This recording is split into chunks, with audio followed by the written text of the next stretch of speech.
Well, take a look at this majestic mansion. This is the Greystone Mansion, and if ever a home embodied the word iconic, it is definitely this one. A mansion sits frozen since 1929. Its rooms exactly as they were the night two men died.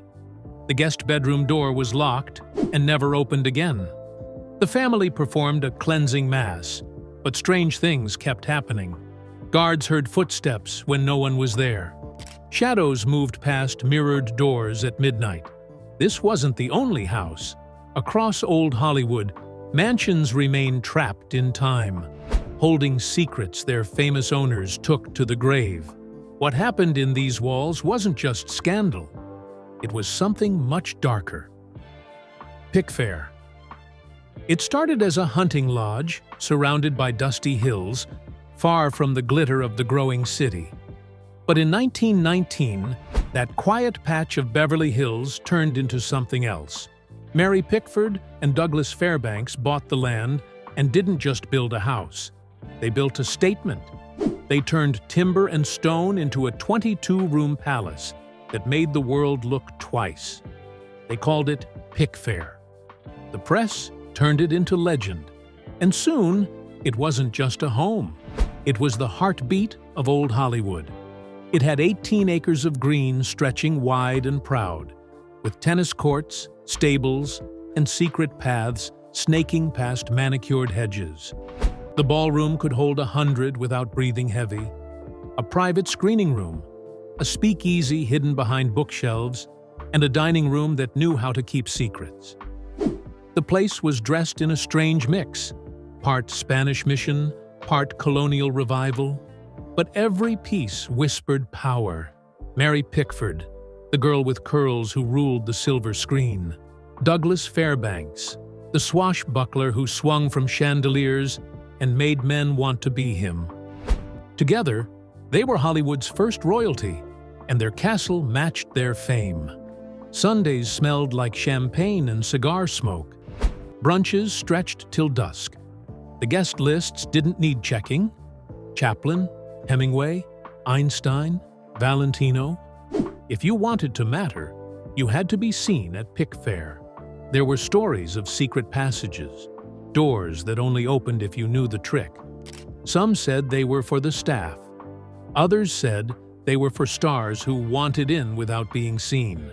Fairbanks installed one of Beverly Hills' first swimming pools, just because he could. Tapestries from Europe hung like quiet witnesses. Persian rugs muted the footsteps of giants. The Prince of Wales came in 1927 and called it the most charming house in America. And still, people talked more about the ghost. She wasn't always seen. Sometimes it was just a chill in the room, or a faint whisper behind closed doors. A woman's silhouette at the top of the stairs when no one was supposed to be home. Pickford said it was a spirit who'd never left the property, maybe a servant, or maybe just a story told to make the night sparkle brighter.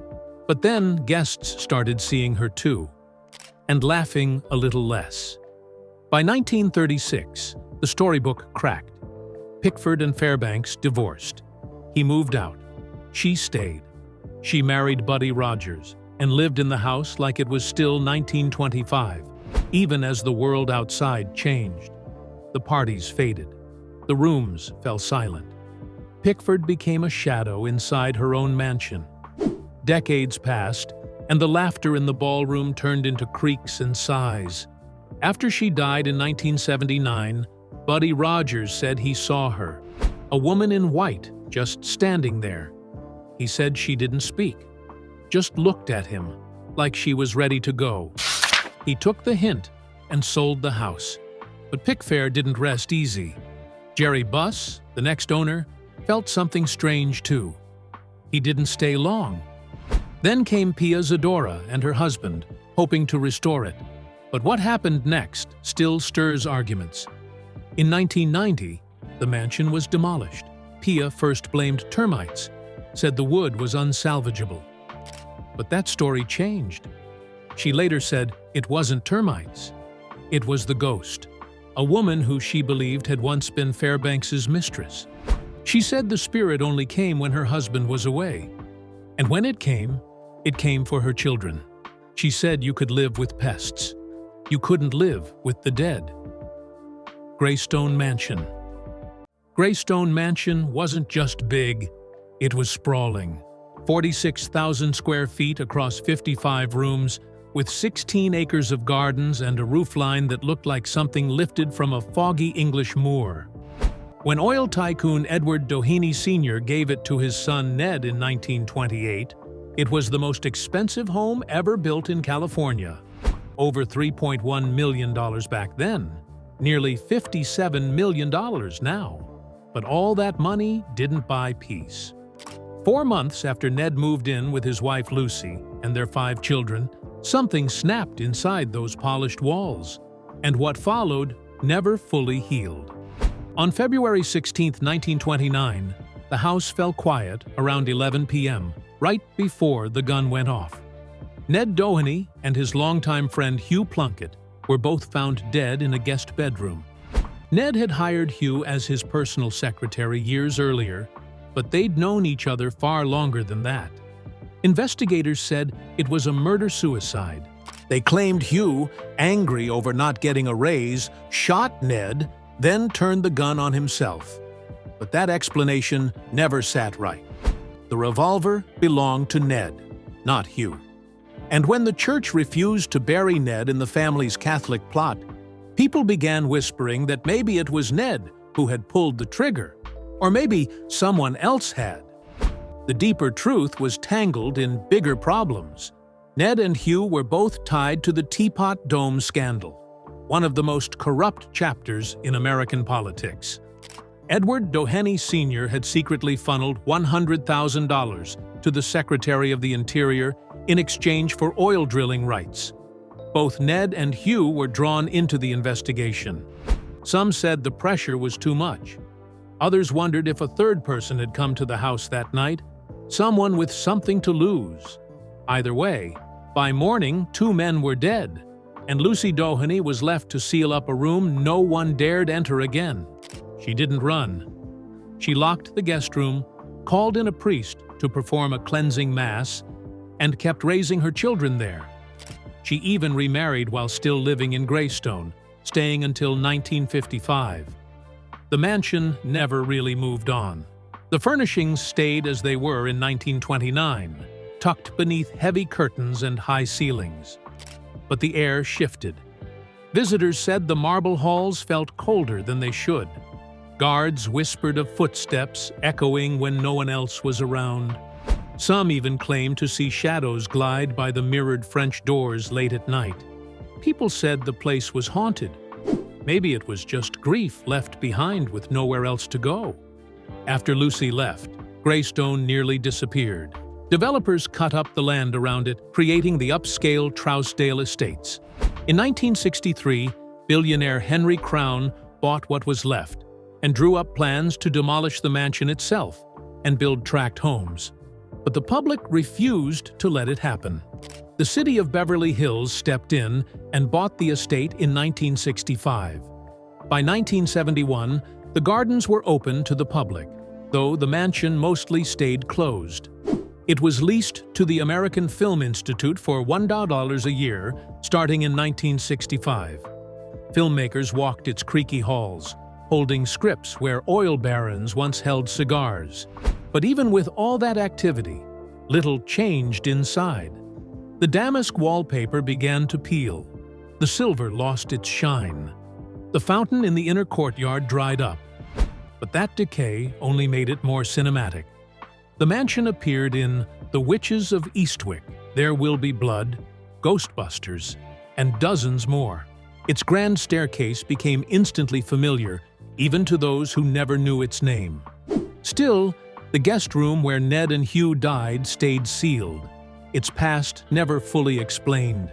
Its silence never fully broken. Today, Greystone Mansion stands almost exactly as it did when the gunshot echoed in 1929. Tourists stroll the gardens, but the house is mostly closed, except for film shoots and rare events. Falcon Lair. In 1925, high above Benedict Canyon, Rudolph Valentino bought a hillside estate for $175,000 and gave it a name he pulled from one of his unfinished film ideas. He called it Falcon Lair. The house was grand but strange, built in a Spanish Mediterranean style by Wallace Neff. It had 16 rooms, 3 master bedrooms, a library, and more than 8 acres of terraced gardens and stables for his prized Arabian horses. It felt like something pulled from Europe and dropped onto California soil, filled with antiques, imported stone, and quiet corners meant for daydreams. For a moment, it felt like Valentino had found peace. He would throw fencing matches under the moonlight, entertain silent film royalty, and ride horses through the gardens. But in August 1926, only a year after settling in, he died suddenly from peritonitis. He was 31. He never came back. The villa sat still after that, frozen in its finest hour, like it was waiting for its owner to return. But he never did. What followed wasn't just sadness, it was something stranger. People began saying the place was haunted. By 1930, the whispers were louder than ever. Actor Harry Carey moved in briefly and said Africa had been wild, but nothing compared to that first night in Falcon Lair. There were flickering lights, windows that opened by themselves, moaning through the walls and banging sounds every midnight. He tried to stay rational until his family couldn't sleep anymore. He decided to search the house from top to bottom. Down in the basement, behind an old wall, he found a sealed door. When he opened it, a cloud of bats shot out. That was the noise, he thought. But there was more. Inside that hidden room, he found a box full of wires and switches. Following them led him through the chimney to a bookcase upstairs, with connections throughout the house. Someone had rigged it. A caretaker, who had lived there after Valentino's death, had been holding seances and using lights and mechanisms to stage ghostly apparitions. Carey laughed it off once he figured it out. But he admitted sometimes he still heard things, sounds that didn't make sense, and part of him still wondered if something remained. Falcon Lair didn't lose its beauty. In 1953, billionaire heiress Doris Duke bought it and moved in with her jazz musician partner. She used it to host elegant concerts, surround herself with music and old Hollywood memories. She kept most of the original details. The imported Italian cypress trees still lined the garden paths. The wrought iron balconies still looked out across the canyon. For her, it was a winter escape. For the ghosts, it stayed a place of whispers. She even became friends with the actress next door, Sharon Tate, the same one murdered by the Manson family in 1969. It was just another layer to the unease that seemed stitched into the land. In 1993, after Duke suffered a stroke, she was kept inside the mansion in near isolation until she died. Rumors swirled that staff had taken over her life near the end, that she had become a prisoner in the very house she had preserved so carefully. After she passed, the estate tried to move on. In 1998, Falcon Lair was sold again. The new owners promised to restore it to its original state. They began work around 2003, but something stalled. The mansion was still empty. Time moved on, and in 2006, the main villa was bulldozed. Just like that, the house Valentino had filled with dreams, antiques, and ghosts was gone. Nothing left but a few smaller buildings. The stables and garage had been turned into a pool house and guest house during Duke's years, and they were still standing. By 2019, what was left was listed for sale again. A 3-bedroom guest house on 1.3 acres. They called it a slice of Hollywood history. They said you could still live like Valentino. But the truth was, the original Falcon Lair was gone. The Harlow Bern house. The cottage sat in the hills of Benedict Canyon like it had been carved out of a dream. Stone walls, twisted stairways, and turret windows gave it the charm of a fairy tale. But behind the quiet garden paths and handcrafted glass was something that didn't feel right. It had been that way since 1930, and anyone who lived inside would say the same. It was beautiful, but something dark clung to it. Paul Bern was a rising figure at MGM when he bought the house, a quiet two-story home with Bavarian-style charm tucked deep into the canyon. In July 1932, he moved in with his bride, Jayne Harlow. She was only 21, but already the blonde bombshell of the screen. People thought the match made sense, power and beauty under one roof. The house at 9820 Easton Drive was supposed to be their escape from Hollywood's noise. But it didn't take long for something to go wrong. Just 2 months later, on September 5, 1932, Paul Bern was found dead in the master bedroom. He had been shot in the head. The butler found the body, but instead of calling the police, he called MGM. When the authorities finally arrived, they found a revolver and a strange note. It looked like suicide. That's what the studio said too. They said he had problems, that he felt ashamed, that maybe he had some condition he couldn't talk about. They spun a neat little story, enough to keep Harlow's career untouched. But the questions didn't stop. The note was vague. The timeline didn't add up. Some said Harlow knew more than she let on. Others blamed Bern's ex, who killed herself just days later. That only made things more confusing. Even now, nobody agrees. Was it suicide, or was the story rewritten to protect someone? After the shock, Harlow packed her things and left. She never stayed in the house again. 5 years later, in 1937, she died of kidney failure at only 26. Her death had nothing to do with the house, but people still added it to the legend. The house didn't stay empty. In the 1960s, a quiet family moved in. No public names, just known as the H family.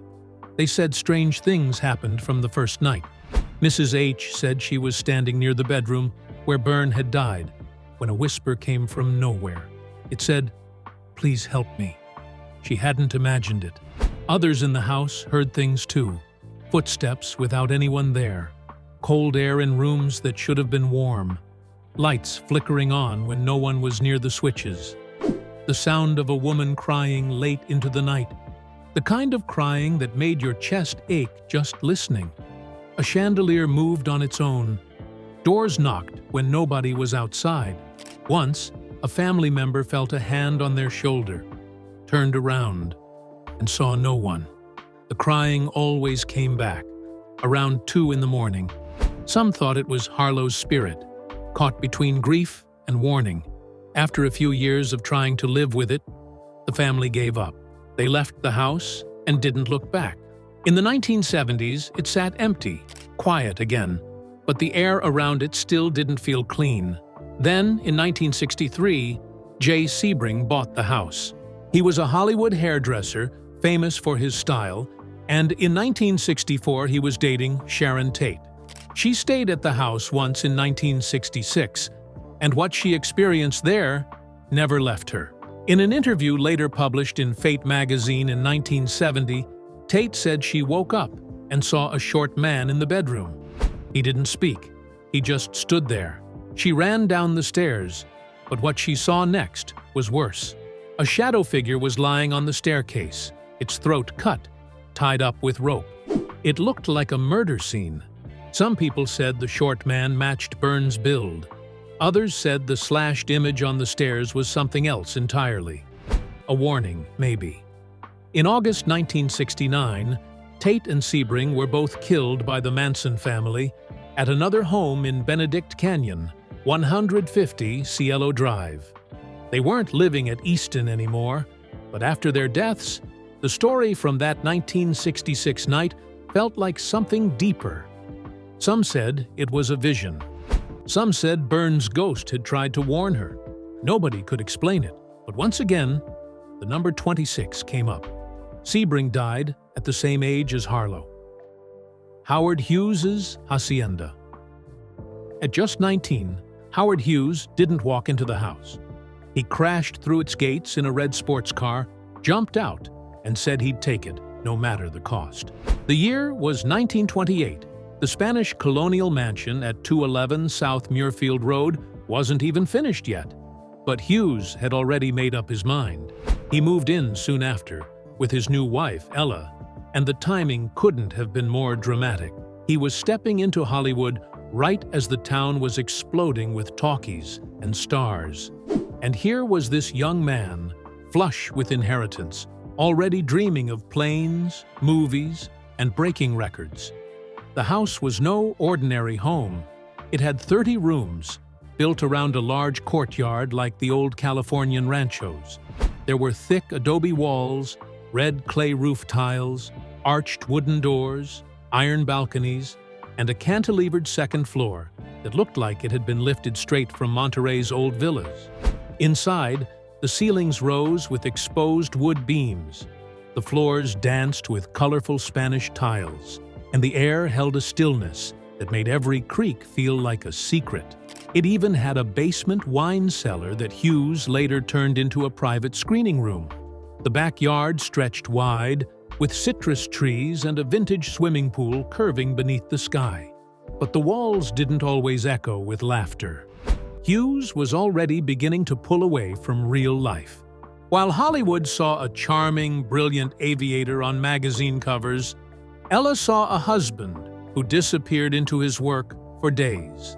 Some nights the house would sit in silence, while he obsessively worked in his garage on model planes, or slipped away to a nearby airstrip he had built for himself. She'd wait, then cry, then stop waiting. In time, she left. By the early 1930s, Hughes had become a myth in motion. He was filming Hell's Angels, partly on the grounds of the house. Guests remembered story meetings being held in the oak-paneled study, but few ever really got to know the man. The deeper his movies and aviation ventures pulled him in, the more distance he put between himself and everything else. In 1938, he broke the world record for flying around the globe in 91 hours. By 1942, he walked out of the house for good. He didn't sell it. He just stopped returning. What followed were decades of drifting: hotels, military hangars, movie sets, shadows. The man who had once flown above the clouds started shutting out the world from dark hotel suites, terrified of germs, obsessed with silence. But the house didn't follow him into madness. It stayed frozen. Later owners were careful with it, almost reverent. They kept the wooden beams untouched, preserved the same leaded glass windows Hughes had once admired, and left the Talavera tiles as they were. The doors, still carved and weathered, the old citrus trees, still blossoming. Stories started to swirl. One night in the 1960s, a mechanic claimed he found an old leather aviator's helmet and maps tucked in an attic trunk, untouched since the 1930s. Another neighbor swore that sometimes, long after midnight, the upstairs bedroom lights would flicker on, even when the house was empty. Maybe it was bad wiring. Maybe it was Howard. The house didn't change hands often. One family kept it for decades. Realtors who toured it in recent years said it didn't feel like walking into a property. It felt like slipping into a memory. The layout, the smell of old wood, the faint echo in the tiled corridors, all of it whispered of another time. Errol Flynn's Mulholland Farm. Perched above Los Angeles, where the city's lights blinked like secrets waiting to be uncovered, there once stood a place called Mulholland Farm. Errol Flynn didn't just live there. He carved his name into the hillside with more than just fame. In 1941, he built it on 11.5 acres, a ranch-style home with a colonial touch, 2 stories tall, tucked off Mulholland Drive. At first glance, it looked like a peaceful country house. Horses roamed the grounds. Avocados and citrus grew in the sun. But as night fell, it changed. Inside the walls, things were different. There were mirrors that looked like they belonged in a hotel, but reflected more than just faces. There were peepholes that weren't made for safety, passageways that weren't meant for escape. One hallway had a crawl space above it. built just so Flynn could watch from above without being seen. A guest might walk into a room and feel watched without knowing why. Behind the library shelves, a lever opened a hidden bar. Beneath the floor, rumors swirled about a trap door that dropped into a wine cellar. In one bedroom, a two-way mirror looked down from the ceiling. In another, it was behind the bar. Flynn didn't just entertain his guests, he studied them. By day, the place had the charm of a gentleman's playground. Flynn kept dogs and farm animals. He rode horses and fenced near the pool. But by night, it was something else. Nude swimming parties lit by moonlight. Drunken fencing matches that ended in stitches. Brawls that started with a laugh and ended with broken glass. Guests included starlets, moguls, and socialites. The house soaked up everything they left behind. A gossip columnist once said that Mulholland Farm had more secrets than any studio backlot. Flynn half-joked that it was a scalp room, with trophies from lovers on the wall. Maybe it was a joke. Maybe it wasn't. During World War II, whispers circled that Flynn had Nazi sympathizers at his casino.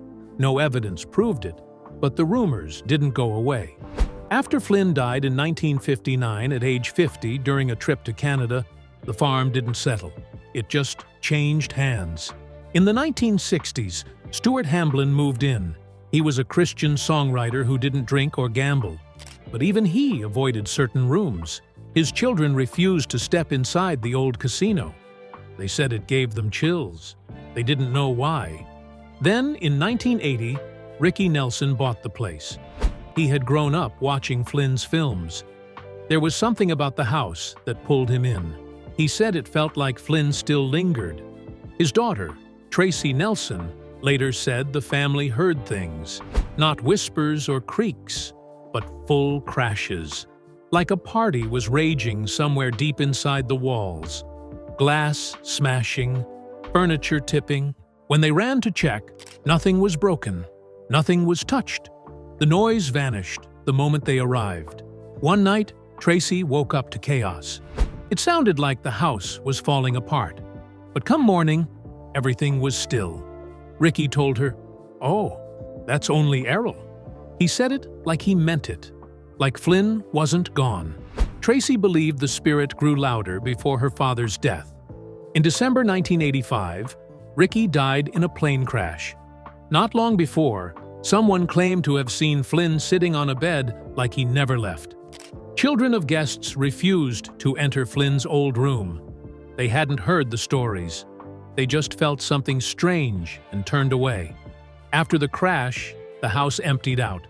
Dust crept in. Weeds overtook the path. In 1988, squatters broke in. A fire broke out and tore through the house. Firefighters arrived too late. The structure was ruined. What was left had to be bulldozed that same year. The house that once held laughter, screams, and secrets was reduced to rubble. Years passed. Developers arrived. The land was cut into smaller plots. New houses were built, driveways paved. In the mid-2000s, the musician Moby bought part of it. He wanted the history, the feel, the story. But by 2014, he sold it at a loss. Whatever he was looking for wasn't there anymore. One estate kept stones from Flynn's original home, placed into the walls like a whisper from the past. A nearby road was named Flynn Ranch Road, a tribute to what once stood there. Jayne Mansfield's Pink Palace. The mansion sat on Sunset Boulevard like it had no shame. Jayne Mansfield didn't want subtle, and the moment she bought the house in 1957 for $76,000, she made sure the world knew it was hers. The house had 40 rooms, Spanish-style curves, stucco walls, and red tiles on the roof. That might have been enough for most, but Jayne wasn't most. She painted the entire thing pink. Not light pink, not dusty rose, just pink. Blazing, screaming, bubblegum pink. Inside, it was worse, or better, depending on who you asked. Pink shag carpets swallowed the floors. Pink satin curtains shut out the world. Even the bathrooms were lined with pink fur, and the tubs were heart-shaped. Jayne had the sinks and fixtures plated in gold, trimmed with pink edges.